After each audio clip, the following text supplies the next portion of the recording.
Petrocast. I think the goal of every business owner should always be to be in the seat where the only thing you're focused on is making the best decisions possible for the success of the business. And as soon as you can extricate yourself from, as I call it, CHIEVO, the Chief Everything Officer role, you can do better for yourself. That balance of business ownership freedom comes in where you have time to pursue your own personal endeavors and hobbies. Welcome to Think Business with Tyler, sharing our methods and strategies for success. Join in on our conversations with business owners as we highlight their triumphs and detail how they overcame the challenges they faced while continuing to grow and scale their business. It's time to think life, think success, and think business with your host, Tyler Martin. Welcome to Think Business with Tyler, the podcast that gives entrepreneurs and business owners real insights to elevate your game. Today, I've got the incredible Jeff GKnockaVo with me, a man who turned personal trials into leadership triumphs. Listen in as Jeff shares his unique perspective on empathetic leadership, why being a consultant in your own business could be your key to freedom, and the inspiring way his mattress company is making a buzz with a wake-up happy promise. Plus, we're diving into his patriotic clothing line and how integrity shapes his approach to success. This is an episode packed with actionable wisdom you won't want to miss. Get ready to rethink business and leadership. All right, let's jump in. Hey, Jeff, welcome to the Think Business with Tyler podcast show. How's it going today? Going well. Thank you for having me on the show. Appreciate you, Tyler. Yeah, I appreciate you too. Thanks for being on the show. Hey, so I'd love to start out. Can you tell me what you do professionally? Then maybe something about yourself personally too? Yeah, I mean, for me, I guess I'm the consultant in my own businesses, right? I have a few that I have interest in and ownership in, and I help others, really get into that consultancy seat within their own business so business can pay them and work for them. It's really I think the ultimate position to be in, short of selling your business, taking on a big equity partner and cashing out. I think so many business owners try to get to that point, and it's a large journey to sell a business. But there's a lot of businesses that, for a number of reasons, don't get there. But if there's focus on being in that investor seat, that consultancy seat, as I like to say, it can be very rewarding from a time, business ownership, freedom standpoint, financial standpoint. So I sit in my own consultancy seat in the businesses I have. Very cool.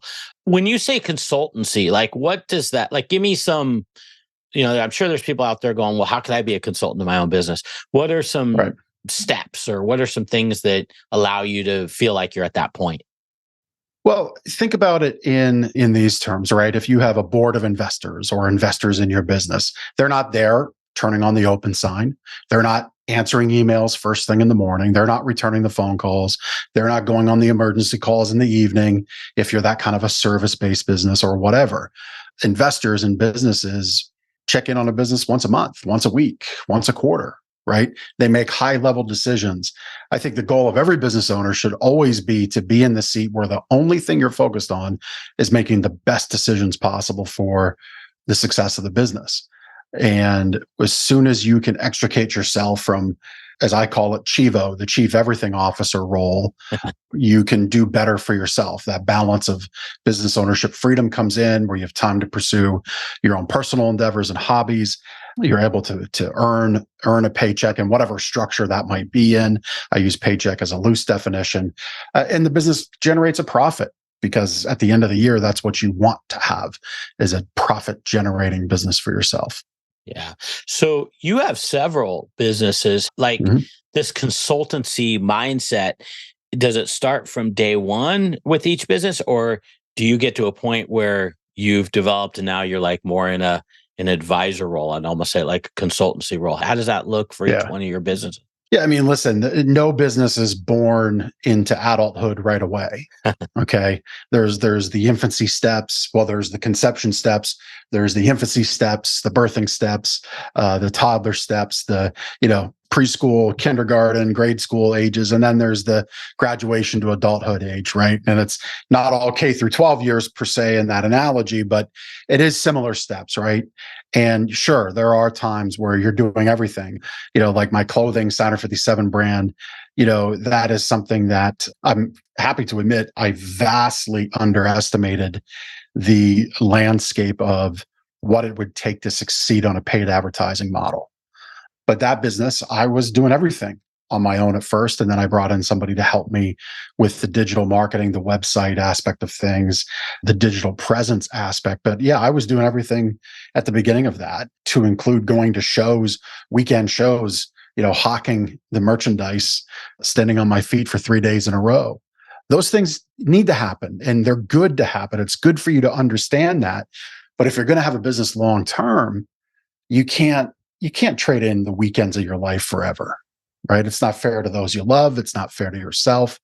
You need to create a business model in which you're able to extricate yourself from that manual labor work and still have it profit and pay you along the way. Right. Okay. Good stuff. So where I'd like to kind of start in terms of your journey. Mm-hmm. So part of your journey includes really developing leadership skills. In fact, you've written a book on it, which has some really cool stuff in it. But before I get there, would you say you've also faced some traumas throughout your life? How did the traumas, you think, play in to your thought process around building businesses and having strong leadership skills? How did those intertwine? Did those define those in any way, your traumas that you faced? Oh, sure. Yeah. I mean, I know we have a short time together. You can read about it all in the book. And thank you, Tyler, for sharing that in the notes of the episode today. But, for me, as a survivor of childhood sexual abuse, I had to mold into a leader. Because I couldn't let anybody else in. I couldn't rely on anybody else. It's such a damaging form of abuse. And I don't say it in that way to measure my past against anybody else. If you have something that's framed you in a negative way in your life, I'm here to support that and let you know that I, as an example, sharing this with you today can show you that success is on the other side if you want it to be. Of course, everybody's on their own journey to that success, but it is possible. And I'm here with you today, standing as proof of that. So I had to be a leader, but it was messy growing into that leader. There's been times where I haven't been the best leader at all. I talk about that in the book. I talk about poor examples of leadership, but really the last handful of years, it's come to the understanding that empathy and concern and the success for those around you and understanding that the people you lead, they don't come into your day together inherently looking to upset the apple cart. They've got their own clash. They've got their own issues. And as a leader, we got to understand that we get the lion's share of people's waking time. So if we can't be empathetic to that, yes, we have a business to run. Yes, we need to make a profit. Yes, we need to get the reward as the owner. But we can do all of that and still have an eye for impact and creating space for others around us to succeed. And we can have amazing humans and level up the human capital we have around us. Yeah, I've been saying as of late, if you just want robots, you're in a real good time in business right now in 2023 to have robots, because AI is coming everywhere. It's at our fingertips and apps in our phones, and it's going to multiply more and more year over year. But if you want humans, it's time to create that space for impact with them. So when we say empathy, are we talking about, with people on your team, like, if someone broke up with their girlfriend or boyfriend, you're like lending them an ear? Is it on that level, or is it more just like understanding where they're coming from? Like, where does that empathy play in terms of a leader? Yeah, I mean, I think in the example you just gave, sure. And then I think it's also, if there's in that example, if there's a breakup, well, likely there's going to need to be a move. Maybe it's the person staying in the house and the ex is coming to move their stuff out. Well, how are you going to handle? Are you going to not let that person be at home to watch over their things? You hear these horror stories. The ex came and took all the furniture, right? Like those things happen. Or they took the photo album that I cherished. They took my dog, and it was agreed that I was keeping the dog. In the grand scheme of things, that 3 hours, 4 hours a day in a year's time, how much does that really truly harm the business? Seriously. Right. In that example, an example that I had, if I may share. Please. So we had a gentleman working in the retail business that I co-own. He loved pets, dogs, was big in the community services world. So he was like a 911 guy, one of those dispatchers on the other line of a 911 call. The mounted police and canine police unit was near and dear to his heart because they worked all by donation. The only thing the city paid for was the man hours. Everything else was by donation. Anything related to the animals, donation only. So he started a Santa Stumble pub crawl to fund that. Over the years raised, I believe the number now sits at over 300 grand. Wow. Over the years. Well, we allowed him and said, yes, sell tickets, have people come into our store. Sure. If you need to pound out some time on the keyboard, building that website, processing orders, handing out tickets, use our ink. Fine. We're happy to support that because it's our community too. Right. We don't have the time to take that lead, but we're proud that you are, and we're going to support that. And, that gentleman has since passed away from cancer.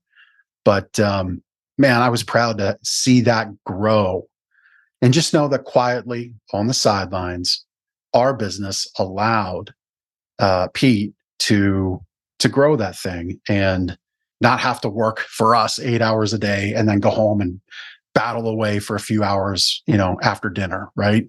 It was just something pretty special for us to be a part of. Yeah. That's the kind of empathetic leadership that I'm talking about. Yeah, that's a pretty cool story. The pushback I could see someone potentially giving is saying, hey, yeah, but what am I going to do when, let's use the breaking up with a boyfriend or girlfriend. This week it's breaking up with a girlfriend. Next week it's, don't have enough the money to pay my bills. Next week it's, and it's like kind of that chronic, you're getting involved in these chronic personal issues of an individual. Yeah. How do you deal with drawing that line? Or has that happened to you before where you've, said, hey, this is kind of going a little too far? I think it all comes down to who you are as a leader. I mean, first of all, I don't think any leader truly has, if they're honest with themselves and those around you. I think every leader's had financial issues at time to time. I think every leader's had personal issues at time to time. Just because you're in that position of leadership and able to create your own hours and dismiss yourself from a meeting, I don't think that gives you the right to specifically be that hammer down upon everybody else. Now, again, yes, we have to have structure. We have to have a semblance of dependability because we have clients to serve, we have customer orders to process. All of that needs to happen. But I think it all starts and stops with who we are as leaders. How are we leveling up those humans? If you have people that have chronic relationship issues, I would gather you've got a pretty rough and toxic work environment because that's being fostered from somewhere. People don't inherently want drama. They just don't want it. And if they're in a place where they're getting that 40 to 50, 60 hours of their work week, it's likely going to manifest elsewhere. If we can cleanse that, the time, again, we're getting that lion's share of time. So how we lead, the type of business we lead, the types of customers we attract, the rules that we have around process and procedure and how we treat people. If you don't think as a leader that trickles into and down to your people, you're mistaken. One of the core values in our retail store is say what we do and do what we say. Integrity means everything. And, we have done some absurd things by industry standards because it's been the integrous thing to do. And it's been just the right thing to do to end a relationship with a customer because we're on the high road, even though the customer doesn't deserve that. We just do it. That's cool. Wow. I want to shift gears because I still want to kind of hear about your life story here. Yeah. At 16, you sold a business and that just jumped out at me. Can you talk about that a little bit? I mean, 16 is pretty early age to do something like that. It's a cool story. Look, a few years prior as a teenager, cutting grass, detailing cars in the neighborhood. I was also working as a dishwasher at a local diner. I was a hustler as a kid. I wanted a car. I wanted that freedom. I wanted my own freedom to escape some of the stuff that I was still carrying with me at that point in time. And so getting that car was a big deal. And yeah, I sold off the grass cutting to some neighborhood friends. And we lived in a 3-phase development. So I had the idea to sell it off in phases. You get this section, and this section. And then I even had it where I was getting 10% of the intake and on top of a fee that I charged up front. And that all worked well until their parents just didn't understand business. And I, of course, didn't have anything written out. It was all just a handshake thing. So it ended fairly quickly, but I had enough money to go buy my 1981 Camaro. And now all these years later, I'm looking at buying a classic one. The thing that frustrates me is I bought a pretty nice one for $1,500 back in 1995, I think it was. And or 96. And now they're like, put a zero behind it for something that's pretty rusted out. If you want something cherry, you're in the 25, 30 grand range, which, is a 5 times multiple of what those cars were new. That's crazy. But such as it is, we'll get one. Do you envision yourself restoring one, or are you going to buy one that's cherry? I'll buy one that's cherry. Okay. That's not something I enjoy tinkering on cars. I do have a little bit of mechanical background in my time, but I don't have the patience. The free time I want is on the road, windows down, music on, not busting my knuckles wrenching on something. Got it. Enjoy it. I get it. Yeah. Hey, so I want to talk about some of your businesses, and I really loved as researching about you, just some of your angles on things. And so one of your businesses is a mattress store, or so you sell mattresses. Yep. What I loved is 2 things really jumped out at me. One is you had an angle around a mattress specifically for Airbnbs, which I thought was genius. So I'd love to talk about that a little bit. It's like you found a market for mattresses. And then the other one is just this whole concept of a guarantee of waking up happy as it relates to your product. So could you kind of talk about those? Because I think they're good educational angles that you took. Yeah. I mean, our purpose in the business I co-own is Gardner's Mattress and More with my great business partner, Ben McClure. Our purpose there is really to help people wake up happy, impact their life, right? Like, we want our customers to leave the home happy, not in an argument. Because what if there's a car accident on the way to work? What a terrible way to leave a relationship, leave your family. We want people to wake up happy, productive, so they can be the best in their workplace. So those relationship issues don't happen that we already alluded to, right? Or talked about. We want people to be productive so they can get that promotion, run their business to an extremely high level. We want kids to sleep well because we're raising kids now with insomnia. So that's our purpose, really, is to help people wake up happy, be more productive. We've just really worked every day to deliver a 5-star experience around that purchase. And that's our core focus. It's a letdown to us when we get anything less than a 5-star review.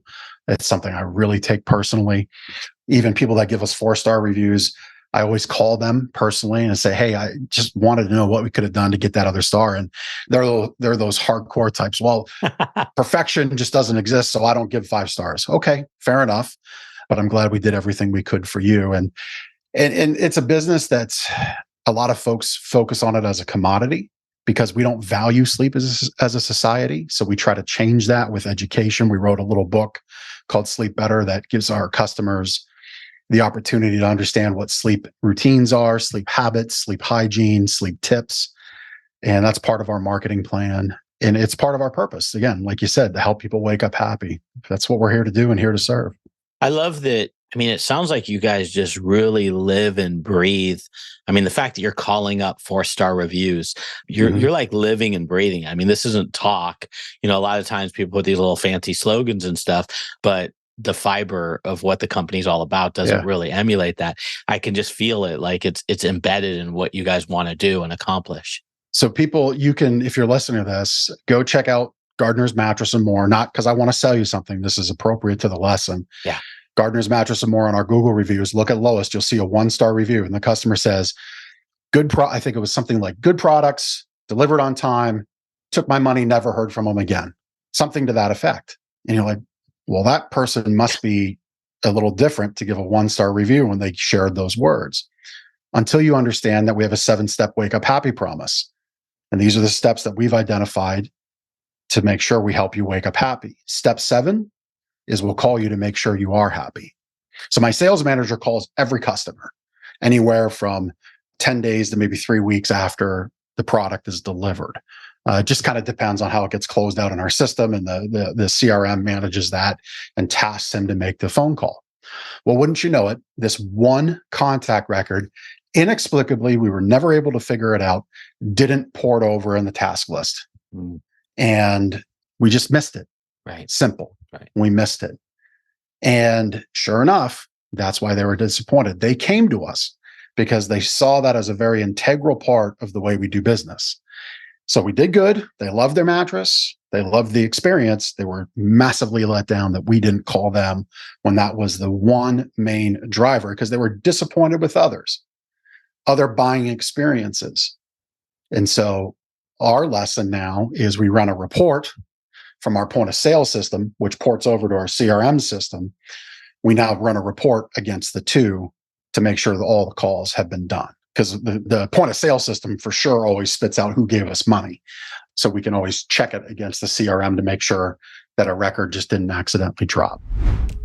If you're a business owner feeling stuck in your business, overwhelmed, responsible for everything that happens, and working long hours, Tyler helps his clients develop processes, hire high-performing team members, and better understand their financial metrics and numbers to allow for a more predictable, less hands-on business.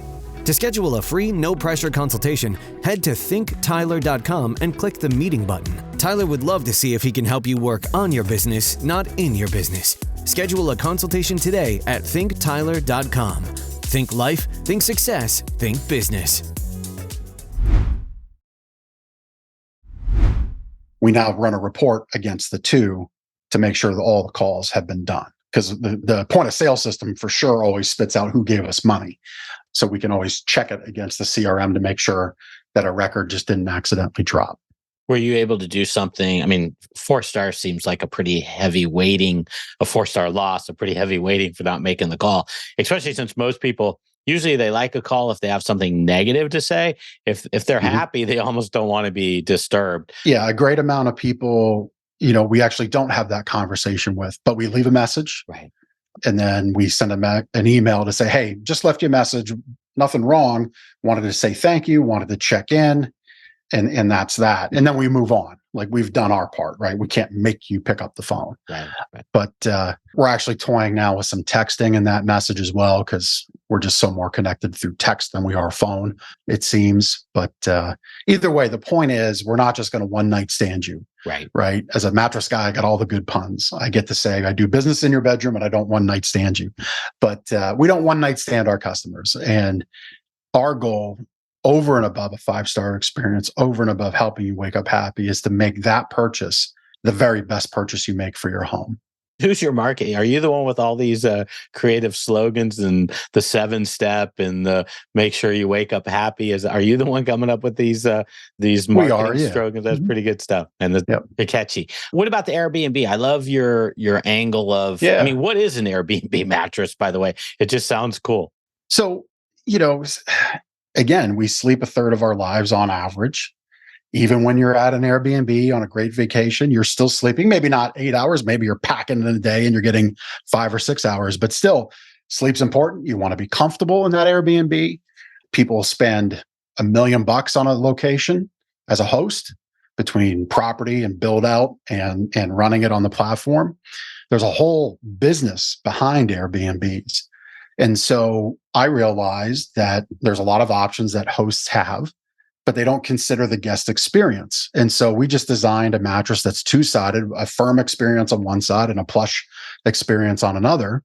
And this way, hosts that are really into their business, and these are hosts that are going to have typically a 3, maybe 4-night minimum stay, because what I'll say next will make sense to that. They can then reach out to the guests and say, hey, Tyler, thanks for booking our place at 123 Shangri-La Lane in Utopia, USA. We want to just make this a really incredible experience. Do you enjoy a firmer sleeping surface or a plusher sleeping surface? Because we can flip the mattress for you and have it prepared when you get to our home. Now that's experiential, right?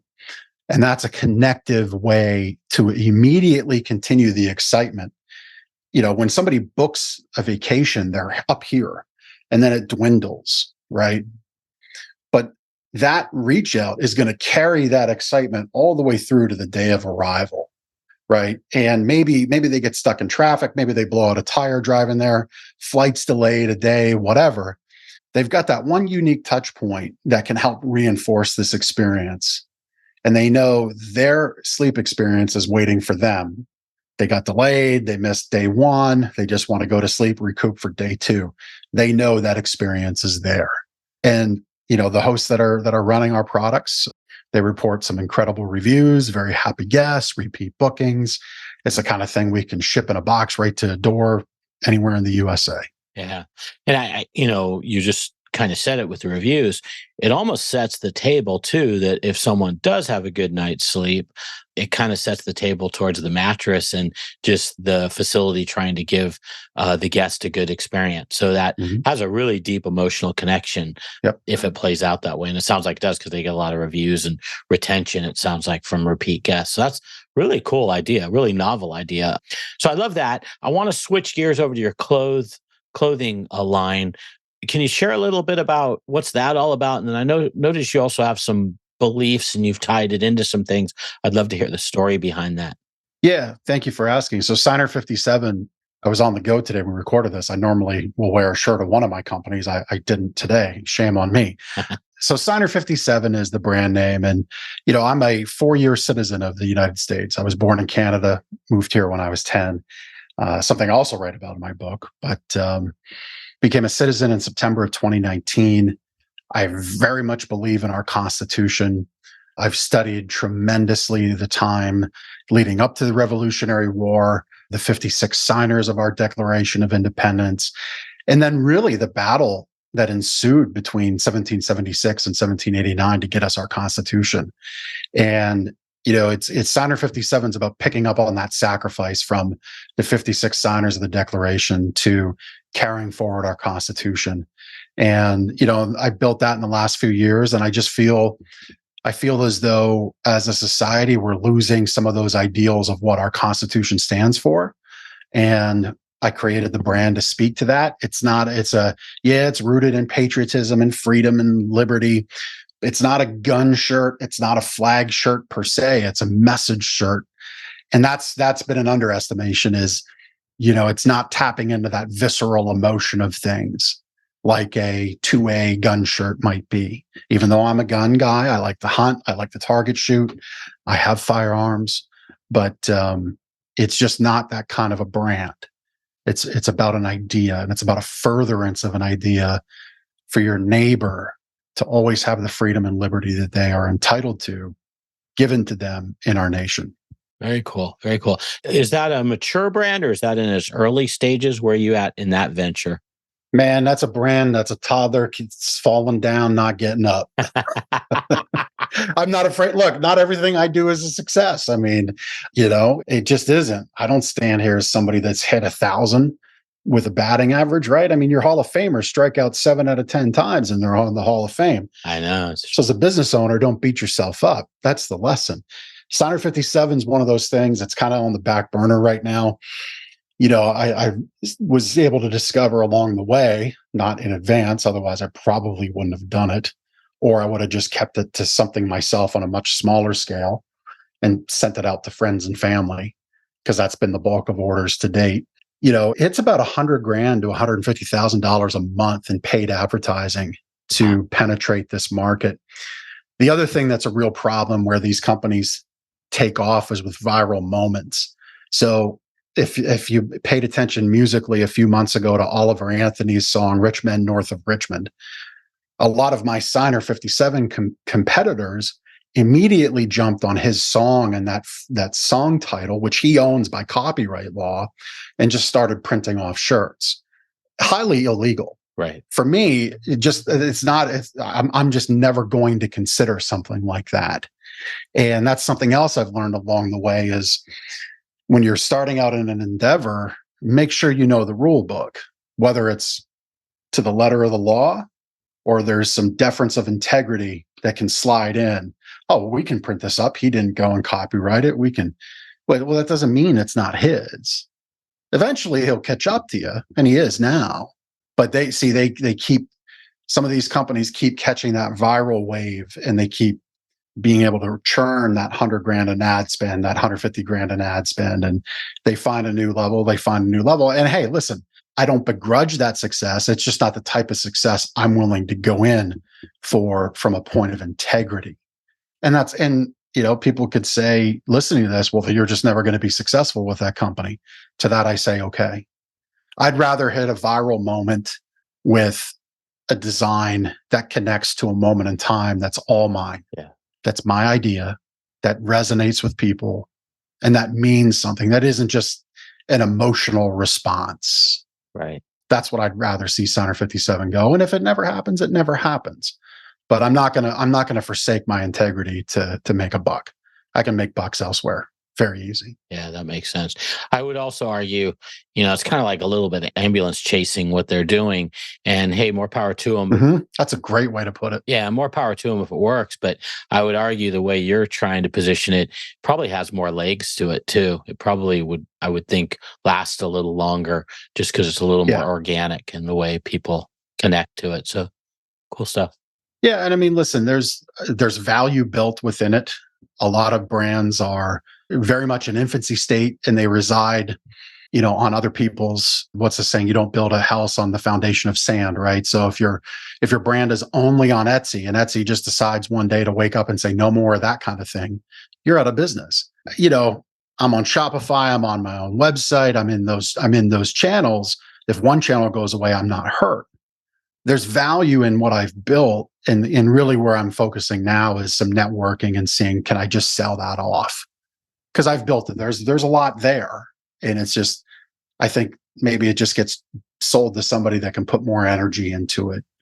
And what they decide to do with it would be on them. But that's where that's going at the moment. Yeah, makes sense. Hey, I want to spend a few minutes before we wrap up. Yep. Your book, The Space for Leadership. Mm-hmm. What were you trying to accomplish when you wrote that? Is there any big takeaway from the book that you could share, just in terms of something that really was personal to you or an inspiration to you that you could share? Yeah, I mean, I shared my past here on the show. Yeah. When I sign books, I have on my site, you can buy a signed copy. When I sign it, I don't know you. I just put a little message there. My struggle turned into superpower. Superpower turned into purpose. And for me, my superpower, and we might be going a little deep here as the clock runs out, is I believe what happened to me was meant for me, and in this way, to stand in the gap, to talk about my past, talk about my abuse in the way that I do, as openly as I do, to memorialize it in a book that's on Amazon for the world to see, not sit on the periphery, not be only talked about in closed door rooms with therapists, not that that's bad, not to only be talked about in whispers to close friends and family you confide in, but very publicly on a forum like this as a man, and to say, this happened. I believe it happened to me. My faith says, because I've got the strong shoulders to carry it, to talk about it. I just saw this morning on Facebook, a friend of mine in my network, their son committed suicide at 27. Oh. And you would just think, looking at this family, it just wouldn't be. But it is. And I don't know any more details than that, but it doesn't matter what the weight was getting to that point of ending his life. I know that the world has hurt. I know that the world needs healing, and I'm here to stand in that gap, and hopefully on my shoulders, somebody can get it. That's what I cover in the book. And I think as leaders, we have a profound opportunity to help those we lead with that message. That's what I mean by empathetic leadership. That's the full circle back to that breakup. Because how does that frame the next relationship? How does anything that happens to the people you lead, how does it carry forward? What gap can you fill in your time together? That's what I talk about in the book. Good stuff. Yeah. Thanks for sharing that. I really appreciate it. I love You're welcome. Your perspective is just amazing. Hey, one question I'd like to end with, and this is just a light one. Yep. Is there a book or a show or a podcast, something you're listening to, or maybe you've even listened to in the past, and you've enjoyed, that you could share with us and maybe we can enjoy too? Yeah. So I was on and had him on my show, and I was on his show, Chaz Wolf, Gathering the Kings podcast. Really great show, great energetic interview style, working with, the outliers, the real successful folks of the world, doing things a little differently. He actually just had Michael Gerber, author of The E-Myth, on the show. I saw he just posted that on social. So he put it on social. I don't know when it's coming out, but he shared it on social. So I'm not sharing his news. I'm passing along his news. So I like that show for that. It's a pretty cool show, real high energy. I have to check that out. Michael Gerber, I mean, he's the father of this whole like consultancy concept, or letting your business do the heavy lifting and you do more of the running it rather than being in the weeds of it. So that's good stuff. I love that. I'll definitely check it out. And then I'll put this in the show notes. Your link the guests can go to thejeffg.com. So there's two links I've got here. One is thejeffg.com. It's your main website. And then guys, if you add a slash to that thejeffg.com at /, and put book, you can check out his book, The Space for Leadership. And great book. I got a copy. In fact, I got to write a review on it. I got it off Amazon. So yeah, if you guys can check it out. And I guess in wrap up here, Jeff, is what I'll say is I just appreciate your candor. Oh, thank you. I feel like there are multiple lessons that we got in terms of different concepts of how to, I guess I'd say marketing as well as selling, just some different ideas and creativity, and then also being a consultant to your business. So I can't thank you enough for all the wisdom that you passed to us in such a short amount of time. You're welcome. Thank you for having me. Thanks for the opportunity to be on your show. Okay, man. Hey, take care. Thanks again. Thank you. That's all for this episode of Think Business with Tyler. But we have plenty more resources to help you in your pursuit of business excellence on our website at thinktyler.com. If you'd like to be featured in a future episode of the show, feel free to reach out to us on social media at think_Tyler. We look forward to helping you think life, think success, and think business.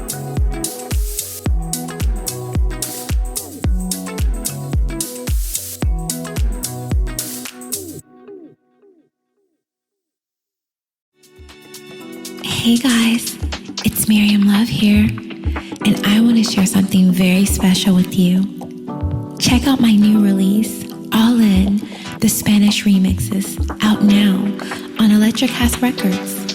And always remember, be love, share love, all love.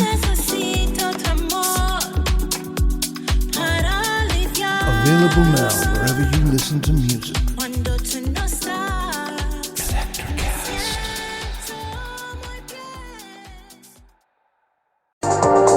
Welcome to Sarah Talk Solutions. Ladies and gentlemen, you've tuned into a bit of a different type of show.